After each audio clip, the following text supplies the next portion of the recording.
Fight for Your Life was truly born because I was fighting for mine. And I did have a half-assed plan. People like, you're training and stuff. You're trained to check if there's a plan. But I was grateful for a message from a psychiatrist a couple of years ago who said people need to stop thinking that the unalive ideation is just ideation, because it can slip really, really quickly into actually being unalived, and that people need to take that more seriously.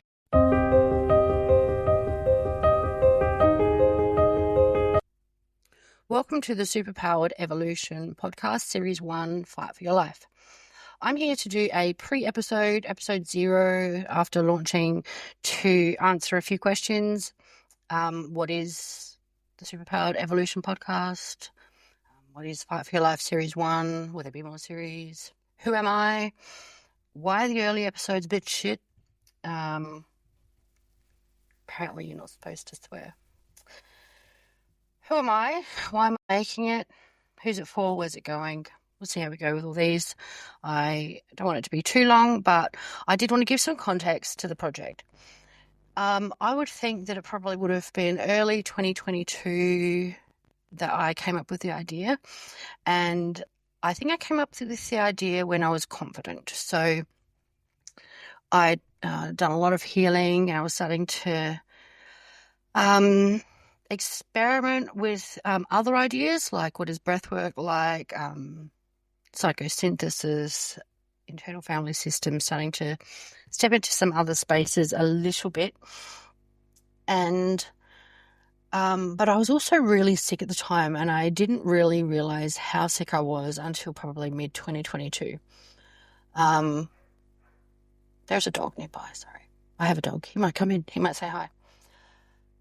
I actually had a kidney infection for 3 years, and it's due to a condition I was born with. I won't go on and on about it, but often I think people assume when you have a kidney infection or bladder infection, it's due to poor health. And basically my kidneys are going to make stones, whatever I do. So I do whatever I want. No, not quite.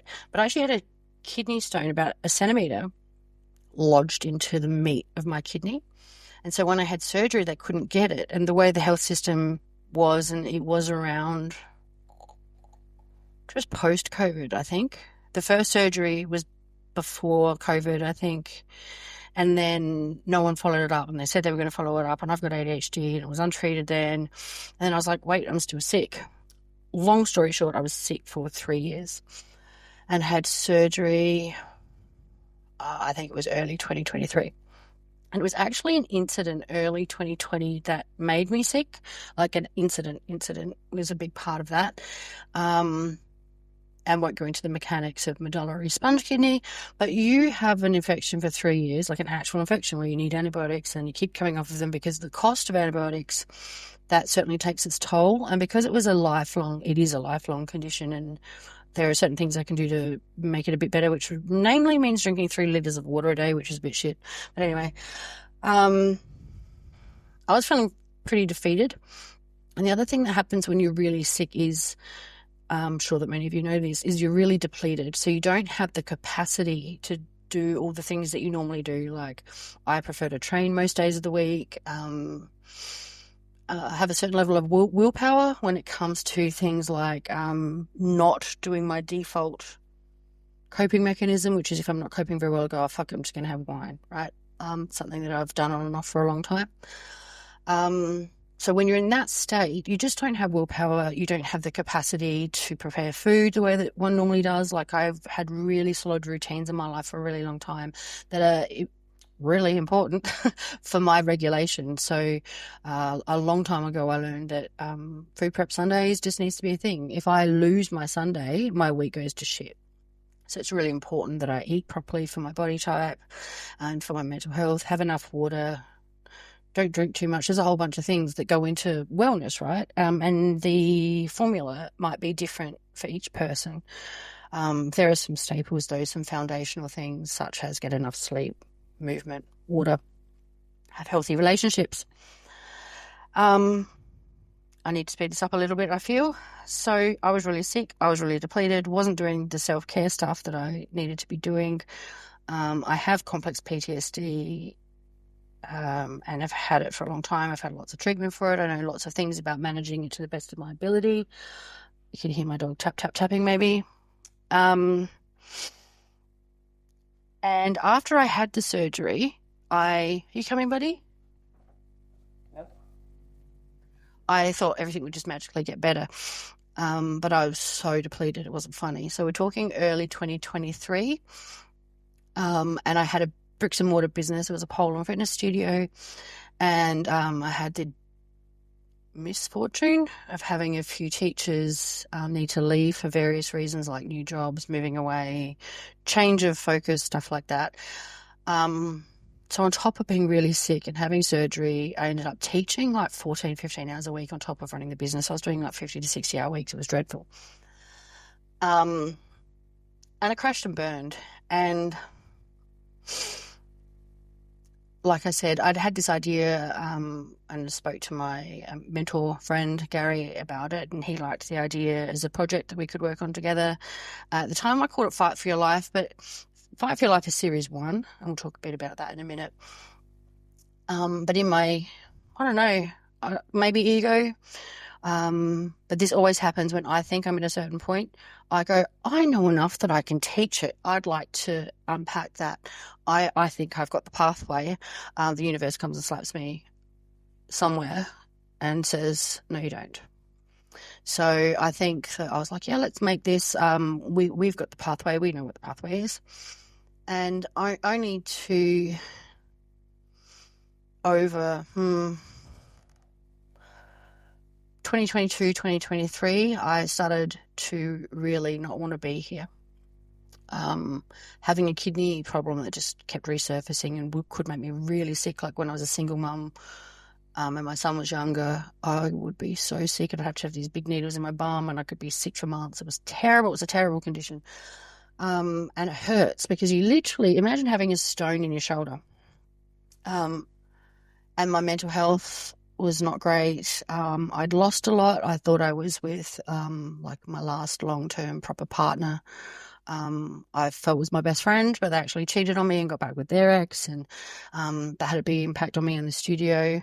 And I just felt like I'd put all this effort into my trauma recovery, and it just felt like it wasn't getting anywhere. Like, is it ever going to stop?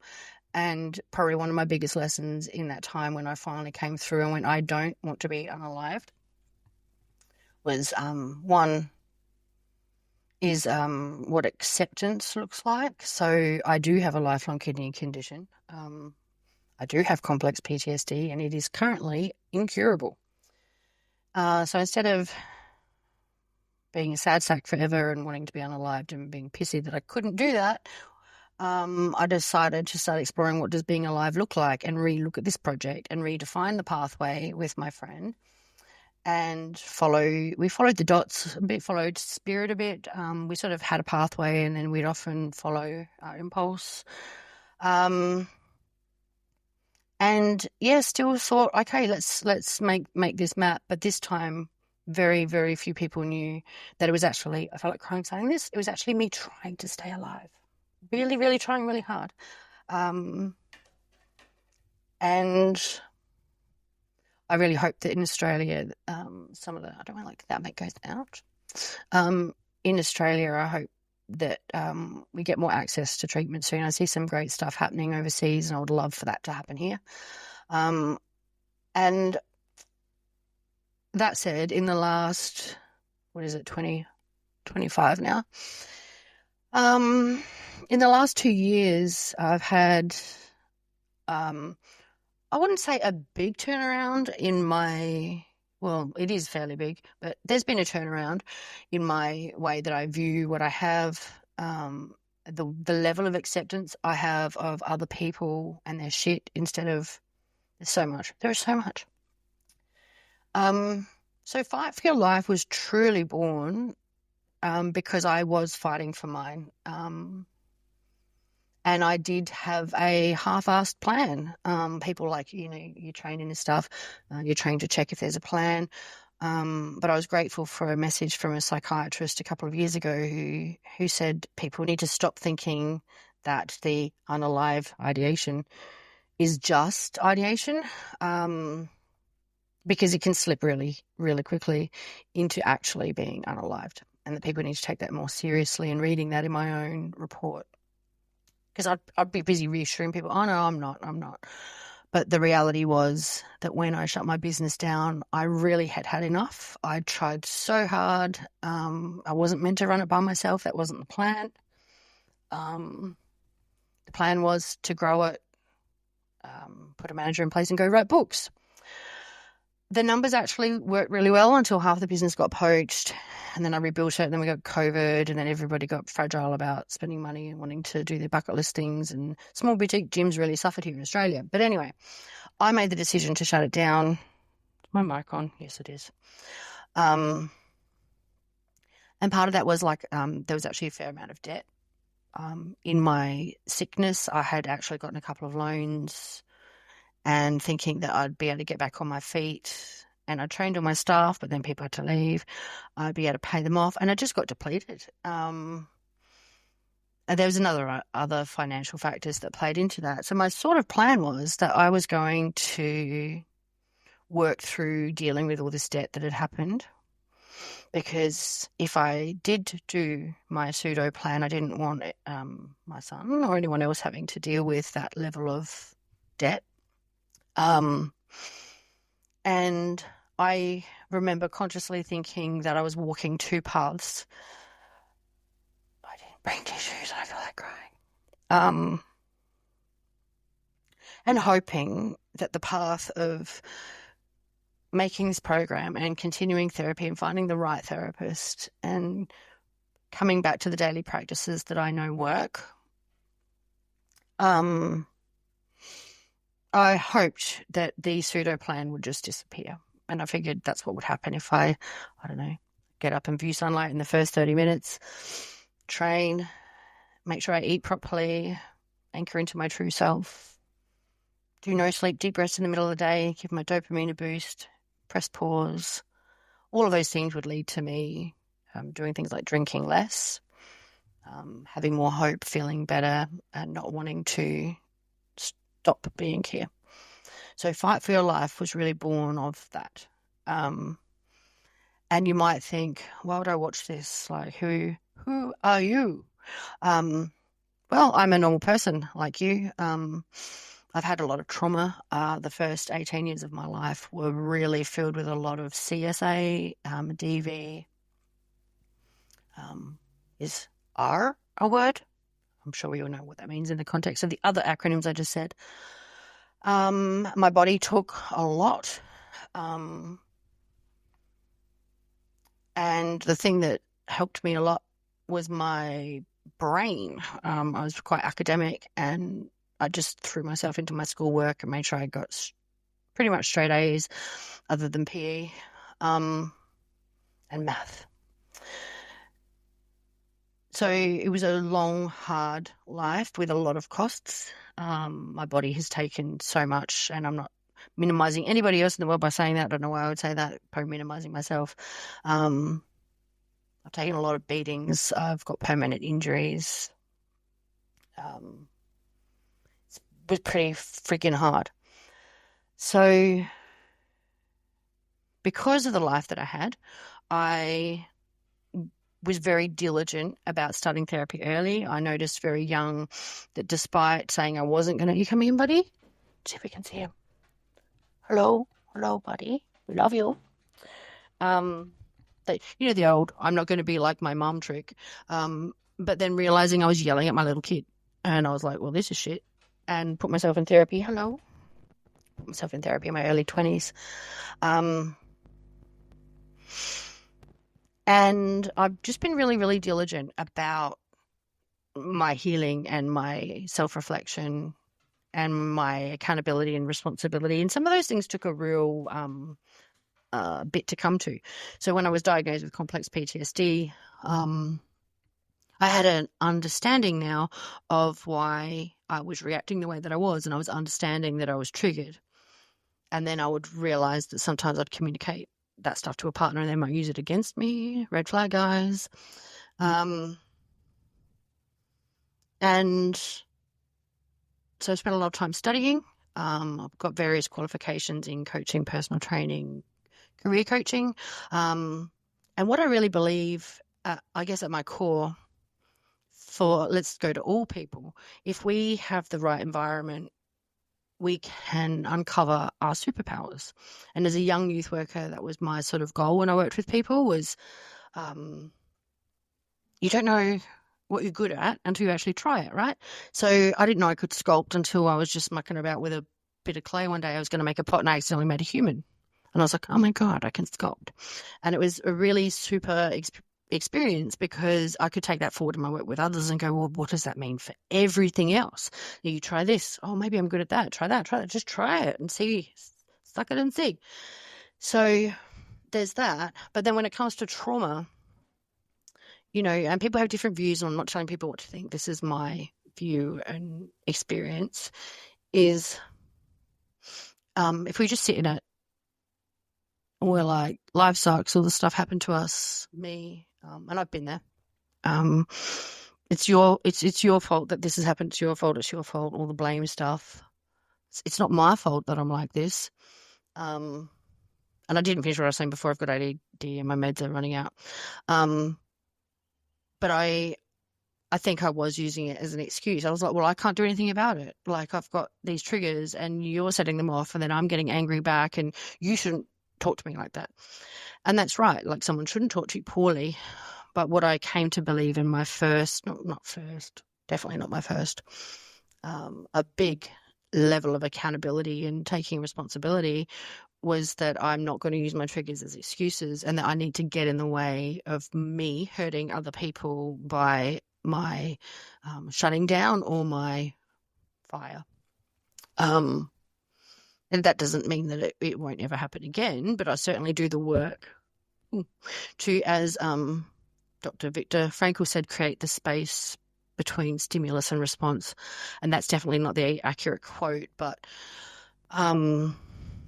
when I read that book, the advice of my then psychologist, and read that quote came across me. People say it's not by him, but I got that then. So I don't know. I haven't reread the book to find out, but that became like my life's work. I made a phone screensaver. And then I realized how hard it was. I was like, there is no space between stimulus and response. It was just, and I remember my son trying to teach me about the iceberg of feelings that I talk to people all the time. I was like, dude, I know about that. That's not how my body works. Like, there is no build up. It just was 0 to 100, like that. And it could be shutting down or it could be fire or, so I had to work through all that stuff. So what am I saying? I have a list. Back to why. So I think I was using it as an excuse, and then eventually I learned some skills to get in the way of that. And we're talking 6 years ago that big relationship ended, and that was one in which I really did well in the last part of it at going, I'm not doing this. And he could yell at me and I'd walk away. And it became very rare that I would fire up back. And that talking about things is how you work things out. And if that other person doesn't want to work them out, and you've invited them to and you've tried and you've represented yourself well and properly, then sometimes you do have to leave. Unless you're going to put up with it and become a bad person as well, which is not a good plan. Because that's how the cycle of intergenerational trauma continues and spins and spins. So if we go to the next thing that I really, really, truly believe about superpowered evolution for me is that I'm still working out words, superpowered revolution, evolution. If we all take responsibility and do our healing work, and for some of us it's going to be harder than others, but if we take responsibility and step in the right direction and start impacting people less, human evolution will be superpowered. And I'm not the only one saying this. There's people across the globe saying things like this, and this is just my little piece. If we do those things that get in the way of us actually causing harm to other people, and there's so many harms, and I might make a note of that What harms do I give a about? What harms? There are so many ways that people hurt each other. But if we actually get in the way of the next generation not being hurt by the work that we do and the things that we take a stand for, and if heaps and heaps of people do it, it will be a superpowered evolution. And other people than me say things like trauma recovery is the next wave of human evolution. And I really, really, really hope that's true, because if many, many of us embrace that, we're not going to have some of the situations in the world that we have now. And there's going to be so much good that comes out of healing and following our North Star and our purpose and stuff like that. So the podcast itself and the brand, the whole big thing, is called Superpowered Evolution. Series 1 of the podcast is called Fight for Your Life, because it is a fight for many of us. And by the end of that, it's not a course, it's just educational content. There might be a course one day. And then there's the next phases of trauma recovery. I'm not fighting for my life now. If I was to make the next series, I actually have it all, I've all written it up. It's all done.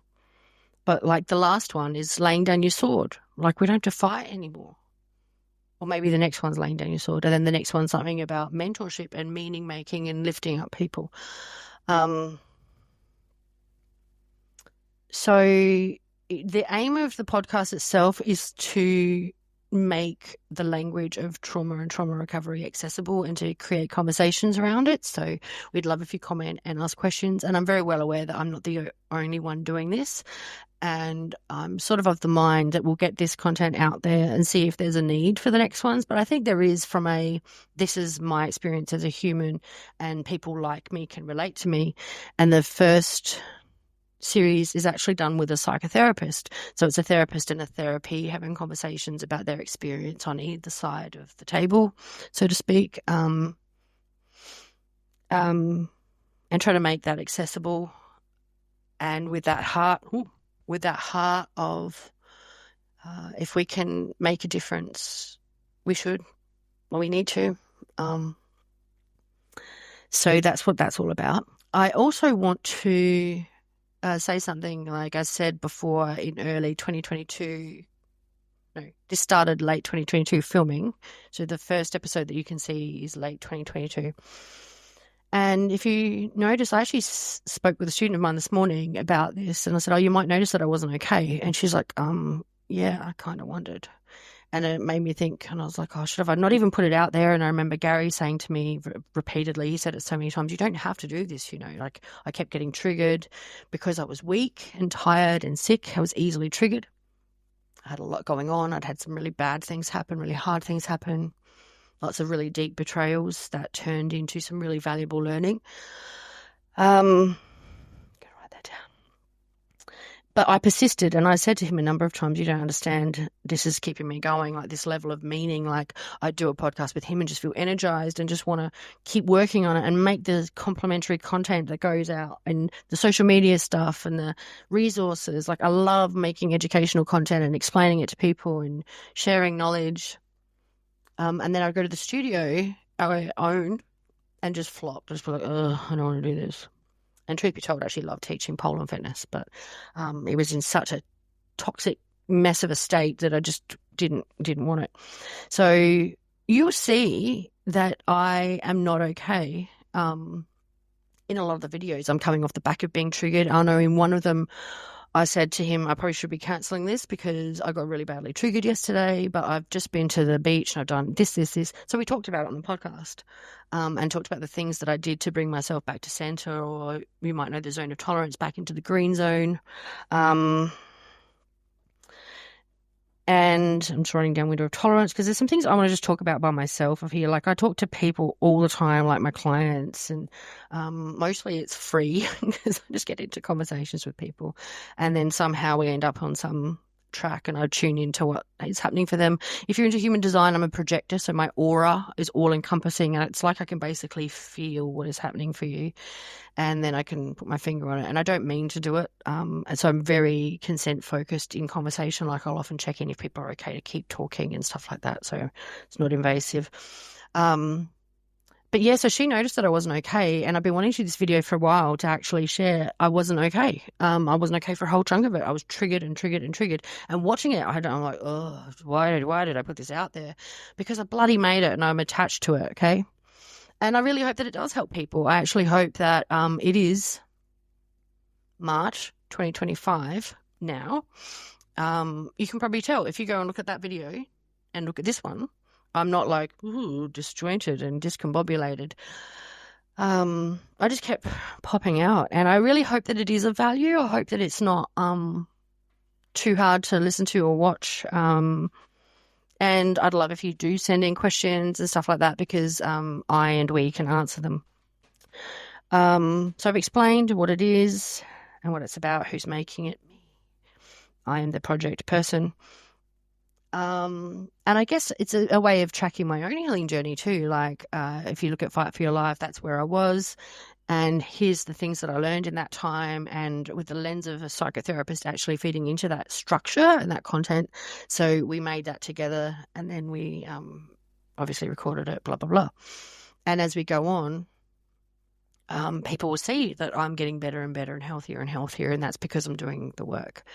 And I just hope that it's valuable, and what will happen as I continue to roll these out. So the first one came out and I've shared a little bit of content, but the intention is that each one will have a takeaway. So from next week, when the next one comes out, I'm calling this today's one. The other one's ready to go almost. I need to do an intro and outro like this because I didn't put one in the last one, and I want to do that moving forward, because each one is meant to have a takeaway and an actionable step, like Mr. Huberman. And I think that's really helpful and really important. Whether it's something that you can observe, or whether it's something that you can do, or something you can journal about, I think that it's important to integrate what you're learning into your life in a really simple way. So the ones moving forward from today will have those actionable takeaways and some things you can download. There already is things you can download in the first one. And also what you'll see on my channel is a bunch of fitness stuff. So I'll finish with this. What I'm really wanting is to make and to share with the world. One is books, and I'm an advocate as well, but I really want to make as much of this education as accessible as possible, and then link people in with the right people. I'm not a therapist. I'm not saying I'm going to help you release and recover your trauma, or get it out of your body. But what I can do as a personal trainer and meaning and healing coach, career coach, all the stuff that I've studied, somatic stuff and mindfulness stuff and all these different things, is I can help you on your step one. I can educate you with professional people and with my own experience about what things are, what they feel like, what things worked for me, and that you might be able to take away for yourself. And share the things that I think really, really work. And everyone says the same stuff. Like, I watched a video the other day and it's like it was new research, and the guy's like, you really need to pair, these two men, they're like, you really need to pair training with therapy. And I was like, as in physical training? And I was like, oh my God, no shit, Sherlock. Yes, you need to freaking pair training with your therapy. Anyway, so I provide fitness videos. I'm a fitness coach, personal trainer. I spent years and years teaching people and training myself, and doing things like competing at pole and stuff like that. Not much, just a little bit, but it was super fun. And so I actually have a subscription where there's all these different fitness classes. There's boxing, but it's just shadow boxing because it's good fun cardio. You can use a bag if you have one, and I do strength training, flexibility training, somatic restore and recover sessions, and they're all available in the subscription. I do one-to-one work with people in small groups in real life at my home, but the best way to get to me is the subscription, or book some one-to-one time. And there's lots of printables and resources to make this stuff easy for you. And as I go on, and get better, more valuable things will be put in there. So there's 4 videos a month going at the moment, and it's been around for about 9 months now. So there's heaps of content in there. And I'm making courses now. So in the next few weeks, there'll be one on returning to movement again. There's a few free videos in my channel that you can follow along with if you are wanting to return to movement and it's been a while for you. There's 3 different ones. The heading says Find Fitness Your Way at the moment. And then the aim is to provide lots of education on here about the things that I've learned on my path, and hopefully it's of value, and I'll interview more people. I've got more projects coming. Some of them are top secret, but that's super fun. Ways of looking at the future and why we would want to bother doing things now. Like, so many people are like, oh, what I do isn't going to make a difference. But it can. And I'm going to I've said Huberman twice already. I'm going to say it one more time. Look what he's done. Like, he's obviously a scientist, but and he's a uni lecturer, whatever. Sorry if that's disrespectful, tenured professor. But one man has made a huge difference in the world with the work that he's done. And I think that's really, really inspiring. And I actually think that all of us, every single one of us, can make a difference in the world around us, make a difference in the lives around us. And by giving somebody a little bit of extra time, by giving someone a smile, by choosing not to be aggressive when maybe that's your nature and you need to notice that and not suppress it, but do the things that you need to do to process into the person that you want to be.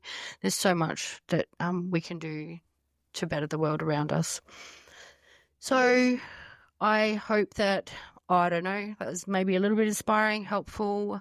Hit me up with any questions, fitness related or trauma recovery stuff. Just remember, I'm not a therapist, I'm not a doctor. I pop that disclaimer around the place.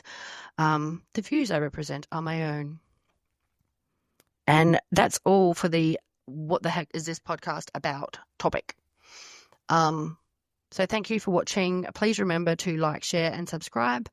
And if you do like this, do share it to people and be like, oh, hey, this chick might be able to give you some info. I'd love to give you a heads up on what's coming on the podcast, but I honestly have no idea. I've recorded like 10 of them. We've got stuff on relationships and attachment theory. Most of the stuff that we share has stories and takeaways, things you can do, as I said. Stuff about turning family systems, what's happening in our inner world, how does trauma even happen, like what is happening in the body and the brain, all that stuff so that you can understand it. Because so many people, this is probably the other cool thing that I believe in, I will wrap up on this. A lot of people don't realize they've got trauma. So like I've had clients and they come to me and they are maybe aching or they're feeling like they can't train anymore because of the aching in their body, or they're having all these symptoms that make no sense. And I'll just ask them straight up first. I'm not sure if I'll continue doing this, but I might. Do you relate to the phrase, I've been through trauma? And most people say no. And then I'll say, oh, is it okay to ask you a few more questions? You obviously want to get to the bottom of this. And then usually basically it's what I've tuned into. I can't explain it any other way. Like I'll look at the person and think about what I know about them and what I have deduced and ask a few more questions, and they'll be like, oh yeah. And then they see you see the whatever click. So much trauma behavior from our parents has been normalized. And it's okay in that, not okay is not the right word, but we didn't know back then what we know now, right? So we can say with grace and love and compassion, okay, that wasn't okay. We didn't know that then. Effed up a bunch of humans. Let's not keep making the same mistakes again. That's basically it, like evolve. So then when I unpack with them, okay, I ask you a few more questions, and I don't even know how I know these questions, honestly, sometimes, because I think I am tuning into people and what I know about them and sensing from them or whatever. And then they're like, oh yeah. And you see the penny drop is the phrase. Oh, I have been. And it's like, you explain that trauma doesn't have to be intense CSA or intense physical stuff. It can be so many things, and we talk about that more in the podcast. I won't go on about it now. But the reality is so many people who've been through trauma don't realize it. They don't realize that they're people-pleasing, and their lying from people-pleasing has a cost. They don't realize that their dominance has a cost. A lot of women dominate as well. And there's good reason that they want to take that shape with that journey they've been on, but it's not necessarily the right way for evolution to occur in a helpful way from this point. So I would like more people to understand that they have trauma experiences so that they can restore and regulate, so that they cause less damage in the world with their footprint. And then if we all do that, the world is going to be so much better for the next generation. So that said, thank you for watching. Thank you for your interest in trauma recovery. I'm still trying to come up with my end phrase. I did a brainstorm the other day and I don't know where I put it. So that's great. But yes, thank you for your interest in trauma recovery, and here is to your healing and your hope. Thank you for watching. Bye.